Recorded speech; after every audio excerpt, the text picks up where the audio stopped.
Welcome to the Great Detectives of Old Time Radio from Boise, Idaho. This is your host, Adam Graham. If you have a comment, email it to me, box13@greatdetectives.net. Follow us on Twitter at Radio Detectives and become one of our friends on Facebook.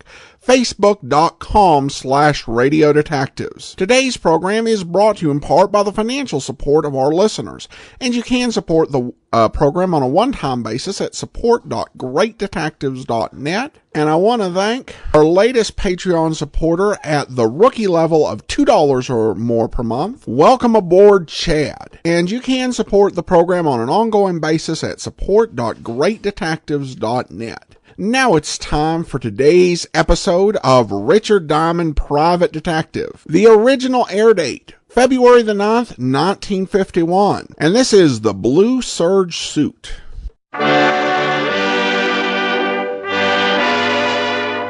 Dick Powell as Richard Diamond, Private Detective.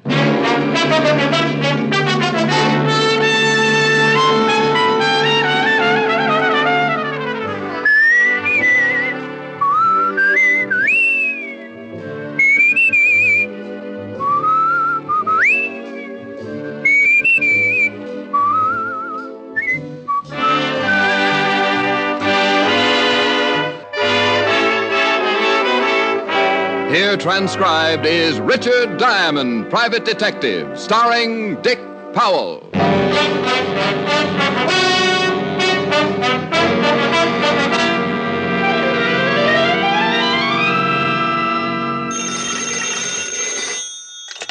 Diamond Detective Agency, put up or shut up.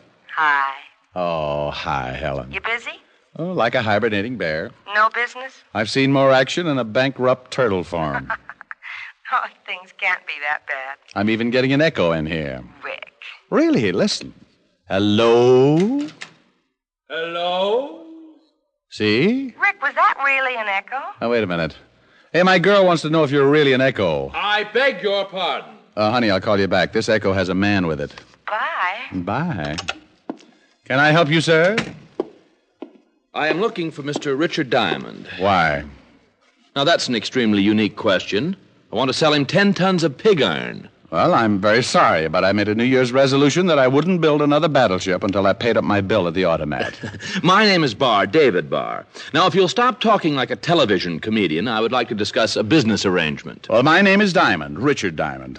And if you're rolling in money, I'd be very happy to discuss any arrangement you could dream up. How much do you charge, Mr. Diamond? Well, that depends. Anything short of a felony, $100 a day in expenses. How earthy?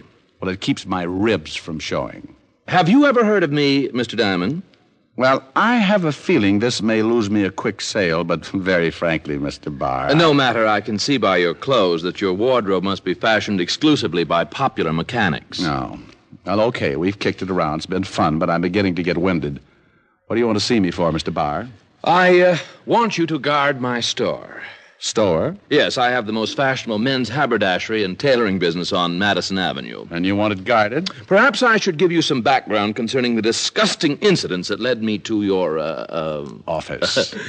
For the lack of a more sordid description, yes, office. I'm sure the whole background must be very disgusting. 2 nights ago, my shop was vandalized. Somebody broke in and swiped something. Yes. To be exact, 1 blue serge suit. 1 suit? One. I reported the incident to the police, and they summed it up with the same brilliant observation as you. To quote the sergeant, somebody broke in and swiped something. Now, look, Mr. Barr, don't tell me you want me to find that blue suit. No, this was not the end of the trouble, Mr. Diamond. Somebody lifted a hand-painted tie, maybe? Naturally, my employees were questioned, and the following day the police returned to their little precinct, satisfied that somebody had merely... busted in and swiped something. Yes. Well, the following night, my shop was again the object of vicious vandalizing. This time, the party, or parties responsible, took every foot of blue serge material in the shop. Oh, now, wait a minute. First, somebody breaks in and takes 1 blue serge suit. The next night, all the blue serge material in the store is stolen. What's the matter? Did you run out of suits? All my suits are custom-tailored, Mr. Diamond. Oh. My stock of finished merchandise is generally sparse. We complete only 2 or 3 suits a day. The missing blue serge was hanging with 2 other suits. The property, of course, of one of my best customers. And the thief didn't touch the other two suits? No. And on the following night, the night of the second burglary, a gray flannel was left untouched. The suit and the cloth stolen were both blue serge. Correct. Naturally, I had to order another stock of the same material. It's in the shop now, and I should not be able to sleep a wink unless I was certain that it was safe. And you want me to sit up with the blue serge? Exactly. I am considerably interested in finding the motive behind these unusual robberies. Oh, well, this is certainly a first in my life. I've sat up with a lot of things, but never 15 yards of blue serge. The illustrious Mr. Barr handed me a $100 retainer, ran a white glove over the top of my desk like an inspecting general, made an observation on the pursuit of happiness, and went out of my office faster than a bad molar at a dentist convention. We had agreed to meet at his shop at 6 o'clock that evening. So I pasted the $100 bill to my instep, put the instep up on the desk, crossed the other instep over it, leaned back and dozed off, secure in the knowledge that money would never go to my head.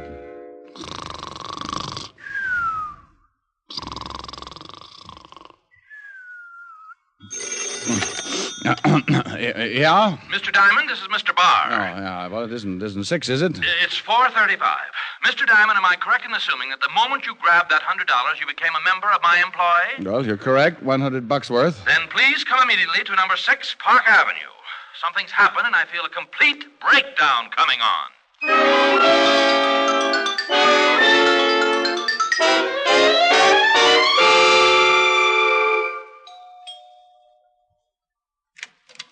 Oh, come in. Oh, what's happened? Oh, if this keeps up, I may be living on dream pills.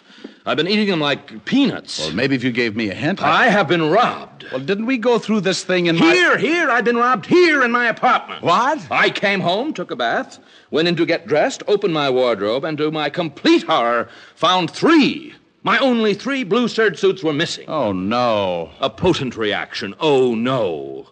Now, why didn't I think of that? I can't imagine. It's certainly simple enough. We'll spend a whole day insulting each other after you solve this mystery. So for now, strain yourself and try looking like a detective with a $100 retainer in his pocket. Well, it's not in my pocket. But if we go into that, I'll leave myself wide open. Show me your wardrobe. Mr. Barr's apartment was as overdone as he was. I stepped down into the living room and found myself wading through a carpet that called for a dog sled to negotiate it. The smell of incense made me keep looking back over my shoulder for the dancing girls. He led the way into a bedroom that George Washington wouldn't have slept in without an armed guard and opened his wardrobe. 2 dozen $300 suits stretched from one end of the closet to the other, and there was enough material in that wardrobe to drive a frustrated moth into a complete fit. They were hanging right here in this space. You sure they couldn't be at the cleaners? They were here this morning. Oh, what's that on the bed? That's a blue serge suit. Mr. Diamond, that is the suit I was wearing when I came into your office. No, well, I was so busy looking at your money. Well, what is to be done? Well, I got to admit it's sure a strange one. You are constantly coming up with the most astute observations. Oh? Well, wait till I get around to your personality. You'd really be a likable fellow, Diamond, if I could bring myself to look at you. Oh, I'm not so bad. Think of what you must go through shaving every morning. Oh, really, Diamond? What do you think is behind this ridiculous situation? Very honestly, I don't know. Except the obvious. Somebody wants your blue serge suits and all the blue serge material you've got. That blue serge on the bed is the last one I've got. Do you think this could be some kind of a practical joke? Not very. It could get somebody 10 years. Well, have you got any ideas at all? Yes, I have. Take that last blue serge and hide it. I'll sit in your store tonight and see that the new material you ordered doesn't get lifted. You take the suit, Mr. Diamond. You're being paid to protect it. Okay. And remember, it's new. Brand new. It would cost you $300 to duplicate it. So for the sake of your home and kiddies, don't stuff your big shoulders into it. He gave me the key to his store and told me how to shut off the burglar alarm. He gave me the phone number where I could reach him that evening in case something happened, draped the blue suit over my arm, and hurried me out of the room like he was getting rid of a plague victim. I grabbed a cab, and 10 minutes later, I was unlocking the door to my apartment. I started to toss Mr. Barr's suit on the bed, but thought better of it, so I went to the closet, opened the door, and reached for a hanger. Now, unlike Mr. Barr's wardrobe, I generally sport a variety of items.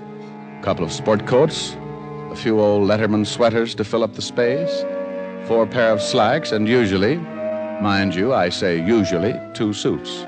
One of which I was wearing at the moment. The other was a blue serge. Was right, because where my blue serge suit once was, it wasn't. That did it. First, Barr loses everything in sight that happens to be blue serge. Then I come home and find that one of the 2 suits I had to my name had been swiped. I burned. Barr could get dozens of suits and use them for bath mats when he got tired of wearing them. Me, I was going to have to sew sleeves on the bath mats. I called Barr at home, but he'd left. I thought about calling with the number he had given me, but decided against it. I sat down to try and figure it out. But a half a dozen camels later, I was still facing a big fat 0. One thing was sure. I had Mr. Barr's last blue serge suit, and nobody was going to get it away from me. Big shoulders or not, I put it on and headed for Barr's shop on Madison Avenue.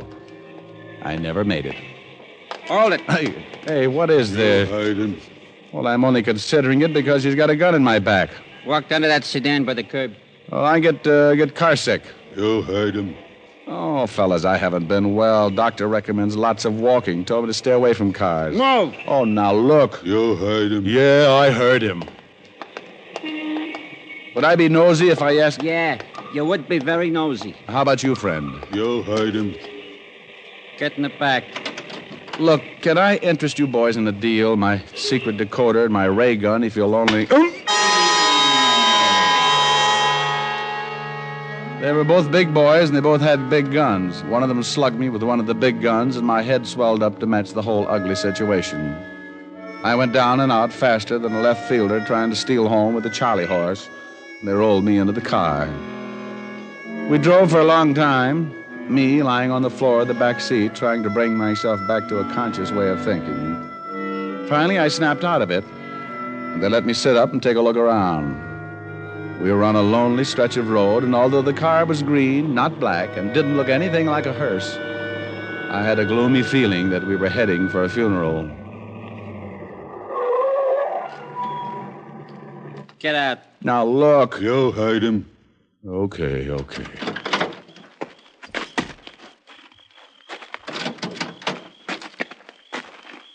Look, fellas, the least you can do is tell me... Get out of that suit. Get out of the suit? You heard him. Take it off, and take it off quick. Well, okay. Would you mind turning your backs? You want to get belted again? No. I'll take it off.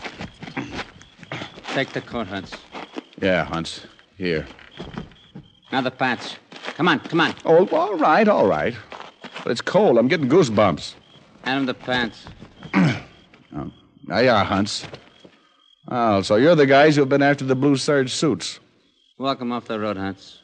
Yeah, what if a car came by, me in my hand-painted shorts? Get him off far enough so they won't find him right away. Move! Oh, now look. You heard him. Yeah, I sure did. And now, back to Richard Diamond, Private Detective, starring Dick Powell.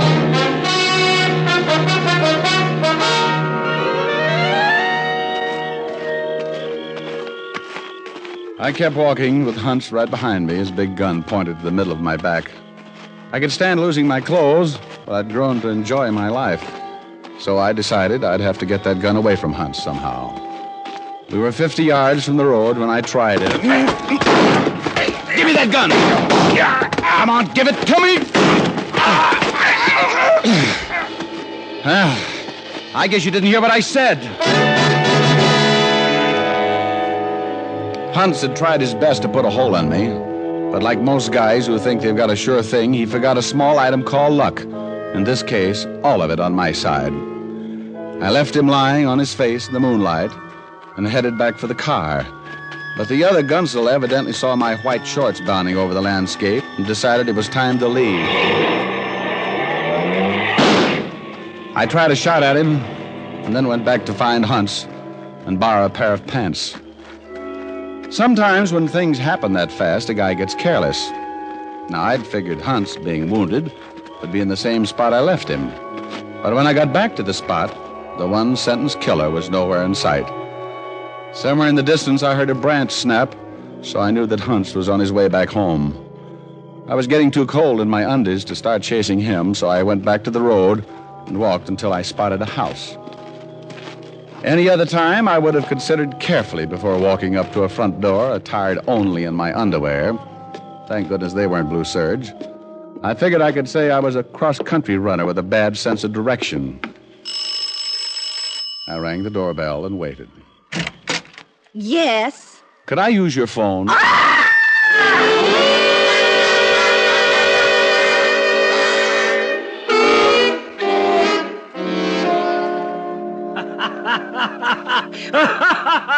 Oh, shut up, Walt. Boy, did you look silly when they dragged you in here. Oh, I don't know. Otis thought it was a burlesque raid and asked me for a date. Would you mind telling me what you were doing running around like that? Well, that woman's husband was chasing me.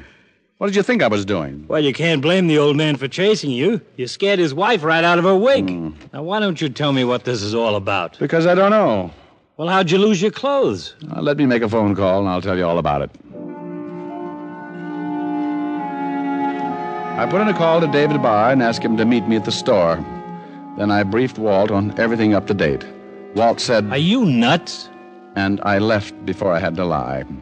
I went back to my apartment, climbed back into the only suit I had left, and 20 minutes later, I was standing in David Barr's shop on Madison Avenue. I explained the events of the last couple of hours, and Mr. Barr said, Disgusting. You bet. I just can't understand it. Move over. Don't you have any theories at all? Well, vague ones. That blue suit that you gave me. Tell me about it. The material was originally ordered for a customer who failed to show up, so I had it made up for me. Where did you get your cloth? Black & Winterfield. Although I'm certain you've never enjoyed the benefit of their merchandise, you must have heard of them. What customer was the material ordered for originally? Oh, not one of my steady customers. He left a deposit. Well, what was his name? Kingsley. Leonard Kingsley, a small man with a preposterous stomach. I had to order 4 yards. Well, that's Mr. Kingsley. He's never called or gotten in touch with you? No. So needing another blue suit, I use the material for myself. If he comes in, I can always order more material. Didn't you take his measurements? He was in a hurry. He picked out the Serge from the book, gave me a deposit, and told me he'd be back that afternoon for the measurements. That was over a month ago. What are you driving at, Diamond? How do I know? I'm just fishing. The whole thing has got something to do with blue serge material in that blue suit. You're getting disgustingly repetitious. I suppose you're going to tell me this Kingsley sent 2 hired killers to steal my goods because he thought it was easier than coming in for a fitting. I don't know. Where's your phone? On the desk. It's the only thing in the whole shop that looks anything like a phone. Honestly. I got more of a description of Leonard Kingsley and put in a call to Walt at the precinct. I gave him the information, asked him to run a check. Then I said goodnight to Mr. Barr and settled back in a chair to guard the store. I'd been sleeping about an hour when Walt called back. What do you know about this Leonard Kingsley, Diamond? Oh, now, there's a brilliant question. Why do you think I called you up? I don't know anything. I want to find out. Well, where did you hear about him? From my client? That bar guy you told me about? That's right. This Leonard Kingsley came into his store, ordered a suit, never came back. That was because he couldn't. Come back? Yeah. About a month ago, this Leonard Kingsley was killed in a car accident. Stepped off the curb and a car hit him. You sure it was an accident? Yep. Woman hit him. There was an inquest. Witnesses say it was all Kingsley's fault. All right. What's the rest? Rest? Oh, stop with the Little Red Riding Hood. Something's up. Well, this is confidential, Rick. Well, it'll stay that way. The FBI have got a share in this thing. What? It seems that when a check was run to find Kingsley's home and relatives, all of the credentials he had on him turned out to be phonies, particularly his passport. What did the feds find out? Kingsley was from one of the Iron Curtain countries. Espionage.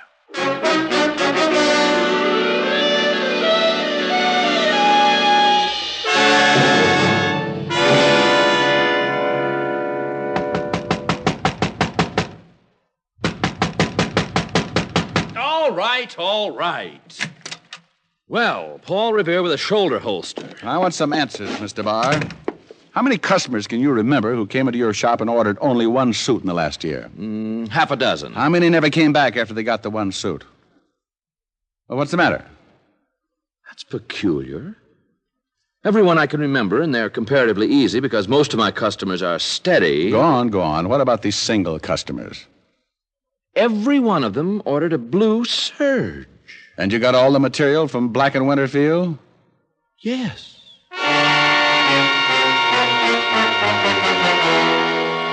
The whole thing was beginning to make sense. What better way of getting information out of the country than in the material of a suit? I dragged Barr down to the store again, got the names of all his single customers who had ordered blue serge suits. Then I went over to the 5th Precinct and had Walt make a check on them. 2 hours later, the U.S. Customs Department sent in an interesting teletype. Rick, every one of those guys have left the country and hasn't returned. And 8 to 5, the FBI can find out plenty. Well, give them the information. Let's go over to Black and Winterfield. I want to take a look at that store. See if I can find out how anyone can hide any kind of information in 3.5 yards of blue serge.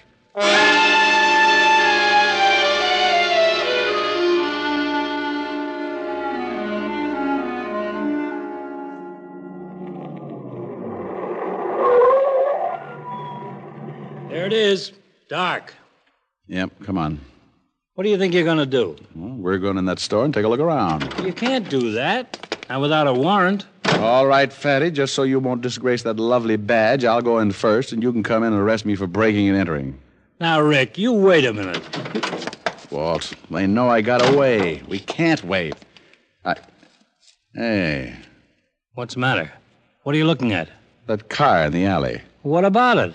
Looks like the one those two killers took me for a ride in. Come on.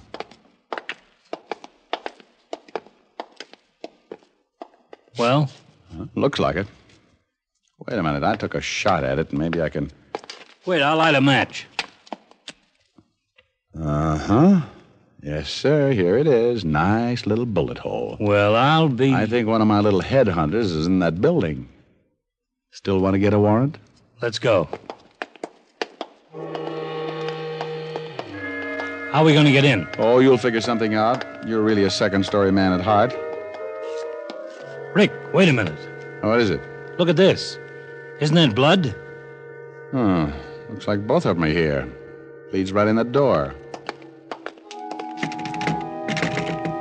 Locked. Let's go around back. We ducked around back and spent the next 10 minutes jimmying the window. And Walt couldn't have been more professional if he'd done time in Sing Sing. He jimmied it without a sound and knew just how to disconnect the alarm. We squeezed through and dropped to the floor. We were in a basement, and from somewhere in another part of the building, we could hear a radio playing softly. We went up the steps to the first floor and stopped to listen. The radio was to our left, down a long corridor. We stayed against the wall and edged our way toward a door at the end of the hall. A thin strip of light showed at the crack, and we moved up and listened, holding our breath. How you feeling, Hunts? Well, try and take it easy. And the boss is coming with the doc. They're both in there. Let's take them. Hold it. Music making you feel better, huh? No, Gabe. Well, you want something better, maybe? Artie Shaw pick you up, maybe? No, turn it off. Okay. Don't you worry. I'll get that shamus for shooting you. And the boss will be real happy when he sees we got the suit. Okay, let's take them, Walt. Look out behind you, Rick!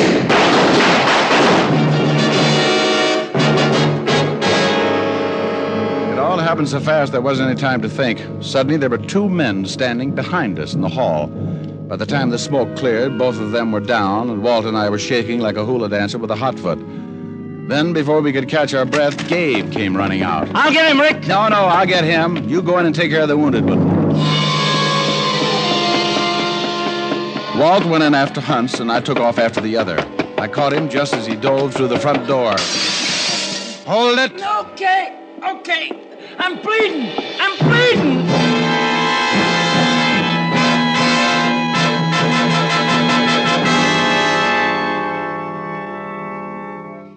All right, let's have it. I'm bleeding. Get a doctor. The ambulance is on the way. Now tell us about it. What do you want to know? We want to know about the suits and about the material, and who the guys are in the hall. One of them's a doctor for Hunts here. The other one's the boss. He runs the store. You were getting information out of the country and the blue serge material. Yeah. What kind of information? All kinds. Defense plans, radar locations, that kind of stuff. Done all in code numbers. How did they do it? Stuff was invisible like. Just drew it on the blue Serge. When the guy got out of the country, he'd take the suit and dip it in something. Then the writing come out. And when Kingsley got hit by the car, you found out he didn't have the suit. The boss did. How about it, Hunts? How do you feel? Why did you swipe my suit? We was tailing Bar. Saw him going to your office. Figured maybe he'd give you the suit. Well, there it is, Rick. How about it, Hunts? Your partner telling the truth? You heard him.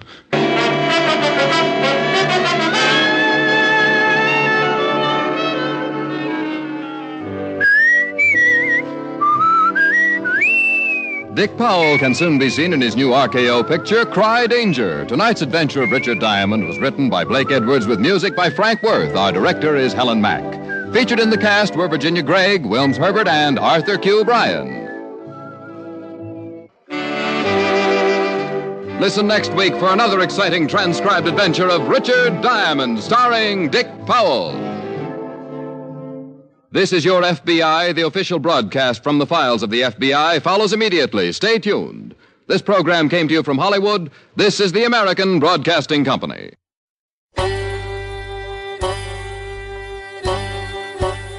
Hi, this is Andrew from OTRWesterns.com. I wanted to invite you to come take a look at our site where we put out podcasts of old-time radio westerns.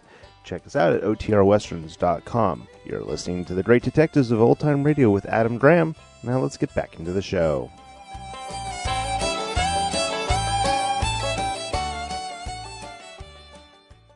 Welcome back. Well, the big highlight is guest star Jim Backus. And in my generation, we knew Jim Backus as Mr. Howell from Gilligan's Island's reruns. And maybe a little bit of Mr. Magoo. But Backus was very prolific in radio. And he shows a pretty good performance here. There's a certain poshness to the role, but it's dialed back a bit from Mr. Howell levels he would take on in the 1960s, and dialed way back from his recurring role as Hubert Updike on the Alan Young program. And he and Powell really work well off each other in this episode, creating a lot of very good barbs. I like this mystery because it's got a nice hook. Because this definitely, it just puzzles you. It's like, why is everybody taking the blue Serge suit? And then, of course, Soviet spies. It's the Cold War.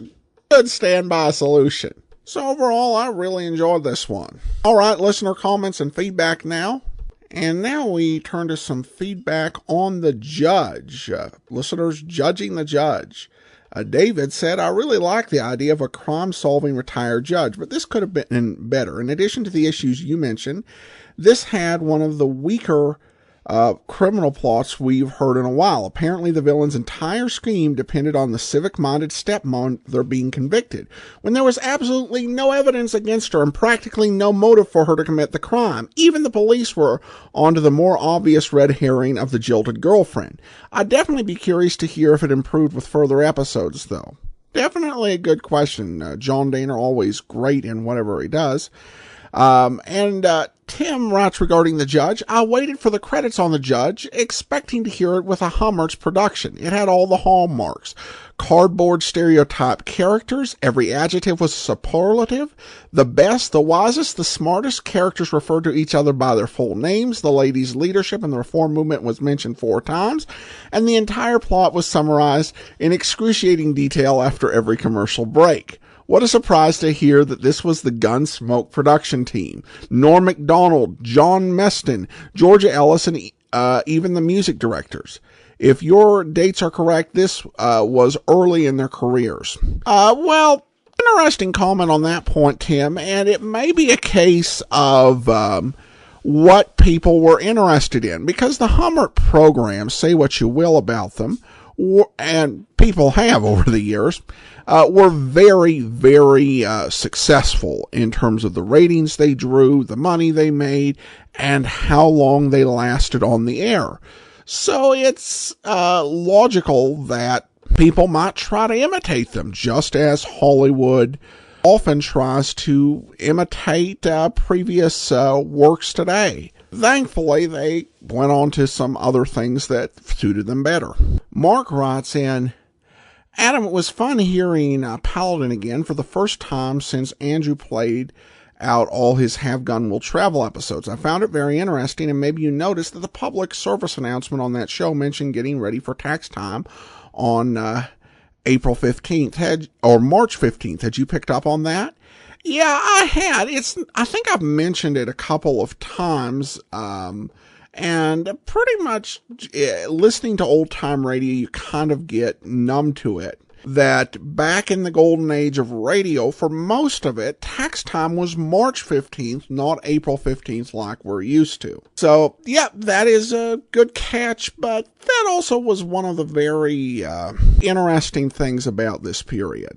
All right, well, that's all for now. If you do have a comment, send it to me, box13 at greatdetectives.net. Follow us on Twitter at Radio Detectives. You can also write Adam Graham, P.O. Box 15913, Boise, Idaho 83715. That's P.O. Box 15913, Boise, Idaho 83715. Follow us over on Twitter at Radio Detectives, and check out our YouTube archive, youtube.greatdetectives.net. From Boise, Idaho, this is your host, Adam Graham, signing off.